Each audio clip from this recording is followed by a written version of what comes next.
Fala aí galera, tudo bom? Meu nome é Abner e nessa videoaula eu vou falar sobre o Hibernate. Lembrando a todos que esse vídeo poderá ser utilizado nas aulas do Centro Paula Souza. Em que situação esse tema vai ser útil? Muitos desenvolvedores, quando eles desejam iniciar no desenvolvimento de aplicações Java, eles acabam encontrando, na maioria das vezes, dificuldades na camada de acesso a dados. E aí você conhecendo um framework objeto relacional, que mais pra frente eu explico o que é, como o Hibernate, acaba se tornando muito mais fácil de simplificar e automatizar o desenvolvimento e as tarefas repetitivas de acesso a dados. Muitas das vezes, o mapeamento de objetos em banco de dados ele acaba sendo um grande problema enfrentado pelos desenvolvedores que trabalham com a linguagem orientada a objetos. Isso porque há um grande número de bancos de dados, inclusive um dos maiores do mercado, eles acabam trabalhando ainda no modelo relacional. E aí dessa forma faz com que os desenvolvedores acabam precisando criar mecanismos para converter os dados em objetos e vice-versa. O que acaba desvirtuando do seu foco principal, acaba gastando muito tempo nisso, em vez de desenvolver a aplicação de fato, que é o foco principal e acaba também impactando na expectativa do cliente, que é de fato o produto final, o software final. E aí para a gente começar a entender o que é o Hibernate, eu vou dar uma tapeada e falar bem por cima da história, mesmo para que o vídeo não fique tão longo, cansativo, exaustivo. Bom, o Hibernate ele foi criado por desenvolvedores Java espalhados ao redor do mundo, mas liderado por uma única cabeça, que era o Gave King. E aí posteriormente a JBoss, que é uma empresa comprada pela Red Hat, que é uma das principais fornecedoras mundiais de soluções de software open source, contratou os principais desenvolvedores do programa para fazer o seu suporte. A atual versão do Hibernate já incorpora características como a nova arquitetura Interceptor Callback, que são arquiteturas responsáveis pela alteração do comportamento de uma operação, seja ela realizada antes ou depois da operação, filtros que foram definidos pelo usuário, anotações JDK 5.0 que já substitui os arquivos XML. E antes de entrar na definição do nosso framework, que é o Hibernate, eu quero contextualizá-los e falar um pouco sobre o que é o objeto relacional. Mais precisamente, o mapeamento objeto relacional. Ele nada mais é do que uma técnica de desenvolvimento que é utilizada para reduzir as impedências da programação orientada a objeto, utilizando os bancos de dados relacionais. E o que isso quer dizer, né? O que isso significa? Você faz uma abstração do modelo de banco de dados e traz ela para a linguagem de orientação a objetos. Então você faz com que as tabelas do banco de dados sejam representadas através de classes e os registros dessas tabelas sejam representados por instâncias das classes correspondentes. Com essa técnica, aí o programador não precisa ficar se preocupando com os comandos em sintaxe, né? Todos os comandos envolvem a linguagem SQL e aí ele vai usar uma interface que vai trabalhar com isso, de programação simples, que faz todo o trabalho de persistência.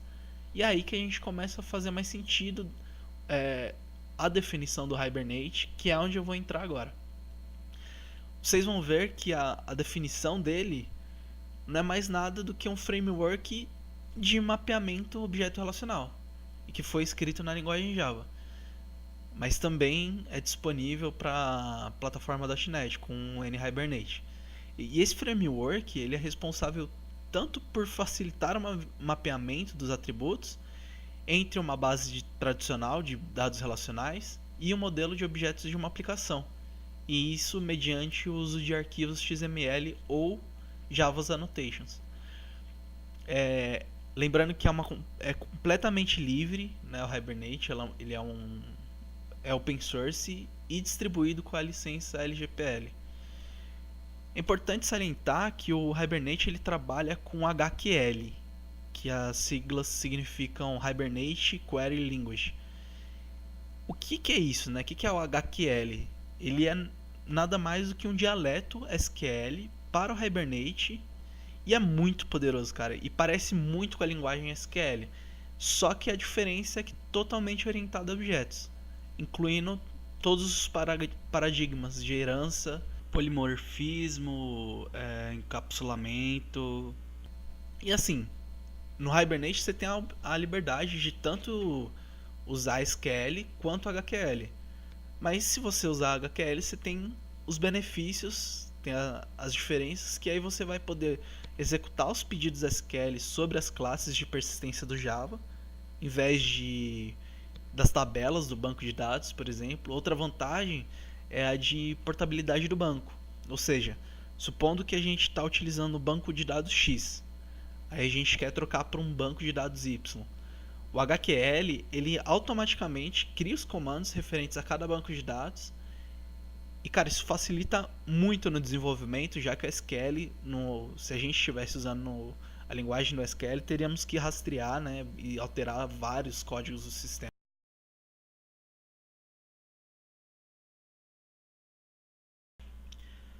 Bom, antes de começarmos a utilizar o Hibernate, é necessário a sua instalação e configuração. E para que isso seja feito, eu vou deixar na descrição o link para download dos jars necessários para o funcionamento básico do Hibernate. E é importante ressaltar, antes de começar também, as ferramentas que serão utilizadas nesse vídeo e as suas versões. Eu vou utilizar aqui a IDE Eclipse Oxygen. Pode ficar à vontade para utilizar qualquer outra IDE que deseje. Só que eu aconselho o Eclipse pela praticidade que o mesmo oferece. E também será utilizado o JBoss Tool, uma ferramenta de desenvolvimento não só para o Hibernate que a gente vai trabalhar, mas ela também auxilia com outros frameworks como Spring. Enfim, é uma ótima ferramenta e para instalar ela a gente não tem muito trabalho. Demanda um pouco de tempo sim, mas é bem facinho. A gente vai aqui na aba Help do Eclipse, clica em Eclipse Marketplace, né? No primeiro acesso, se você estiver realizando, ele vai demorar um pouquinho para carregar toda a biblioteca que ele tem. Carregando a biblioteca de frameworks disponíveis, de ferramentas, você vem procurar por JBoss Tool e ele vai te trazer as referências de algumas ferramentas para essa pesquisa. Lembrando que para o Oxygen ele já traz aqui a versão ideal para essa IDE. Então ele só vai trazer essa única ferramenta do JBoss Tool, a versão 4.5.0 Final. Mas se você estiver usando alguma IDE do Eclipse, seja Mar, Juno, que não traga somente uma, ele vai trazer, você vai pesquisar por esse resultado e ele vai te trazer, sei lá, 5 JBoss Tools, sendo Mars, Juno, etc. Você vai baixar aquilo que corresponde à sua versão do Eclipse. Aqui vocês podem ver, já está instalado, mas eu não vou criar um tutorial específico para instalar porque é muito simples. Você vai apenas clicar em instalar e ele vai fazer algumas perguntas, mas não precisa modificar nenhuma caixinha, não precisa adicionar nenhuma informação. É só aceitar os termos de contrato, dar next até o fim, e confirmando e dar finish. É um processo bem simples, só é um pouquinho demorado. Quando a gente termina esse processo de instalação do JBoss, é a parte de configuração dos arquivos Hibernate. Então a gente vai falar sobre eu vou explicar um pouquinho, né, dos arquivos, o que cada um faz, e vou mostrar também como a gente configura eles.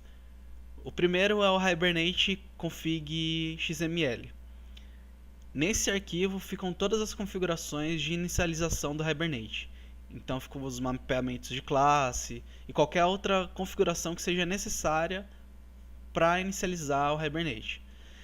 Como a gente já baixou o JBoss Tool, ele fica muito mais fácil de ser configurado, porque fica alguma coisa bem automatizada. Então a gente é só seguir os passos que eu vou dizer, que seriam in file, new, other, e aqui dentro você vai procurar por Hibernate.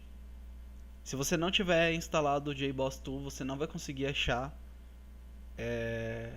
essa opção aqui dentro quando você for procurar.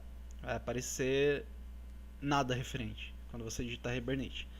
Digitando Hibernate, a gente vai selecionar o Hibernate Configuration File, que é esse aqui primeirinho. Vai dar Next. Por padrão, ele vai pedir para que você configure uma porção de campos para inicialização, mas a gente vai deixar tudo em branco, porque a gente vai alterar essas configurações direto no XML. Então é só dar Next e Finish, e o arquivo que será criado ele vai ser parecido com esse que eu vou mostrar agora. Só terminar de carregar a criação do arquivo. Ele vai trazer essa perspectiva pra gente do Hibernate Configuration 3.0 XML Editor, mas a gente não quer trabalhar com esse cara. Então a gente vai abrir o projeto, vai procurar pelo arquivinho XML Hibernate Config e vai abrir ele com um editor de texto genérico. E se tudo der certo, ele vai trazer essas linhas de código ou algo similar. Eu vou explicar mais pra frente o que é direitinho essas linhas. Só que antes, para deixar uma coisa mais organizada, a gente poderia simplesmente só deixar esse arquivo dentro da pastinha src, né, do projeto, e já funcionaria normalmente o Hibernate com a forma como está. Mas para deixar de uma forma organizada, uma boa forma de prática e fácil de encontrar, caso a gente tenha futuros novos arquivos de XML de configuração, a gente vai criar um folder, um source folder aqui dentro do projeto, com o nome que desejar, de fácil identificação. Eu vou usar conf, vai dar finish, vai criar uma pastinha aqui dentro, e dentro dessa pastinha eu vou tacar o meu arquivo. Aí ele está lá. Criadas as pastas e o arquivo de configuração, agora o que a gente precisa configurar é o arquivo em si. Falar resumidamente, basicamente de cada linha, que a gente tem a versão do XML, encode UTF-8, o tipo do documento é um Hibernate Configuration Public. Aqui a gente não vai mudar nada, essas são as variáveis utilizadas pelo Hibernate. E aqui em Hibernate Configuration e na seção Factory é que a gente vai começar a trabalhar. Que eu vou precisar colocar dentro dessa seção? Vai ser todas as configurações que eu vou utilizar para conexão com o banco de dados. Então eu vou copiar todas essas informações já para agilizar e comentar sobre cada uma delas. Então vamos por parte, linha por linha. Essa primeira linha, ela é a linha de configuração do drive de conexão com o banco de dados. Na segunda linha, a gente tem a senha para conexão com o banco de dados. Na terceira linha, é o análogo, se você pensar bem, ao driver manage.getConnection, que a gente faz para configurar a URL de conexão com o banco de dados. Então, através dessa propriedade, a gente vai fazer a mesma coisa. Username é o usuário. Então, nessa linha, você coloca o usuário de conexão com o banco de dados. Na próxima linha, a gente tem a configuração do dialeto usado para a criação dos comandos SQL. Então, a gente sabe que as DML e DDL diferem, mesmo que às vezes seja só um pouco, dos bancos de dados entre si, então Oracle, MySQL, SQL, etc. Por isso é muito importante definir um dialeto correto para não gerar algum erro de sintaxe. Nessa linha do Hibernate Show, como 90% mais ou menos das vezes que você não trabalha diretamente com SQL, apenas com HQL, isso fica a seu critério, obviamente, mas como eu já disse aqui na parte teórica, o HQL tem os seus benefícios. Você pode habilitar essa propriedade para ver o que o SQL e o Hibernate está gerando através do console. Aí assim você pode copiar e colar no seu banco de dados para ver se tudo está conforme, tudo como você deseja. Nessa próxima linha, que é o Hibernate Format SQL, é uma propriedade mais para indentação do show SQL configurado na propriedade acima. Então, assim que o SQL for mostrado no console, ele vai já estar de uma forma bonitinha, vai estar indentado. Normalmente essa propriedade ela fica desabilitada porque consome muito espaço da tela, né? Então é o que é um desperdício, acaba sendo um desperdício quando temos uma tela cheia de log para a gente analisar. Essa propriedade faz com que o próprio Hibernate ele crie as tabelas no banco caso essas tabelas não existam. No caso, como a gente configurou para update, ele tentará corrigir a tabela do banco de dados para ficar idêntica ao definido nos mapeamentos. Só que a gente tem que tomar cuidado com essa propriedade, porque ela pode acabar literalmente com a aplicação, se não utilizá-la com cuidado. Imagina que o Hibernate deleta as tabelas do seu banco de dados, é algo que a gente tem que tomar cuidado. Enfim, essas configurações aí acima, elas serão responsáveis para você conseguir inicializar o Hibernate sem problemas. E é óbvio que há mais milhares de configurações que podem ser feitas, mas aí fica a seu critério como você irá realizá-las. Bom, agora eu vou criar um exemplo didático, então é um exemplo não funcional, é apenas para poder passar a ideia de como que eu vou utilizar o Hibernate e como que ele funciona. Para isso eu vou criar uma nova classe no pacote projeto. Vou chamá-la de tarefa. É um exemplo bem simples. Então, na nossa tarefa a gente vai precisar identificá-la por um ID. Vamos ter uma descrição da tarefa.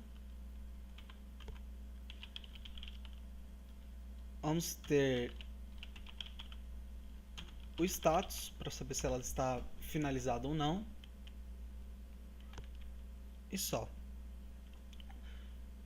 A gente precisa criar os getters e setters dessas variáveis. Seleciona tudo.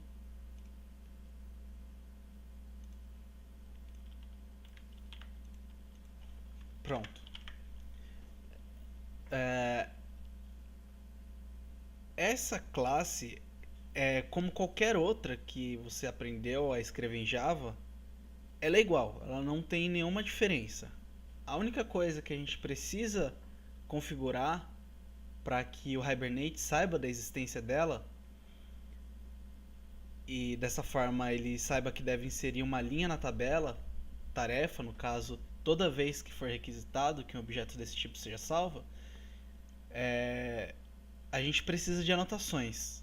E em vez de a gente usar o termo configurar, a gente vai falar mapear uma classe a uma tabela. Então, para mapear essa classe tarefa, a gente basta adicionar algumas poucas anotações do nosso código. A anotação é um recurso do Java que permite inserir os metadados em relação à nossa classe, atributo e método. Então essas anotações elas depois poderão ser lidas por frameworks e bibliotecas para que eles tomem decisões baseadas nessas configurações. Então nessa classe em particular a gente vai precisar de 3 anotações que seriam uma aqui em cima primeiro, entity, que seria a notação responsável por tornar essa classe persistível no banco de dados. A gente vai precisar de uma anotação em ID, sendo a própria ID, a anotação, e generated value. ID é a representação da nossa chave primária e o generated value diz que queremos que essa chave ela seja populada pelo banco. Então, isso significa que vai ser uma autoincrementação. Tendo essas 3 anotações, é o suficiente para a gente falar que eu faça o mapeamento da classe em si com o banco de dados e a tabela. Mas em que tabela que essa classe vai ser gravada se eu não estou falando quais colunas, que tipo de colunas? Se quisermos configurações diferentes das convenções, a gente só precisa utilizar outras anotações que são completamente opcionais. Então, para mapear, por exemplo, o atributo status numa coluna de status do banco de dados, a gente faria basicamente assim: atribuiria a anotação column, dando o nome de status como estaria na tabela, né, do banco de dados, e se ela aceita valor nulo, deixa false. Dessa forma a gente sabe que isso será atribuído à coluna. Todas as informações que passarem por essa variável serão alimentadas na coluna da tabela tarefa em status. E para a gente usar uma tabela com o nome de tarefas, a gente só precisa dar nome à table, seria tarefas. E pronto. Lembrando que para eu conseguir usar todas essas anotações, eu preciso importar JavaX Persistence.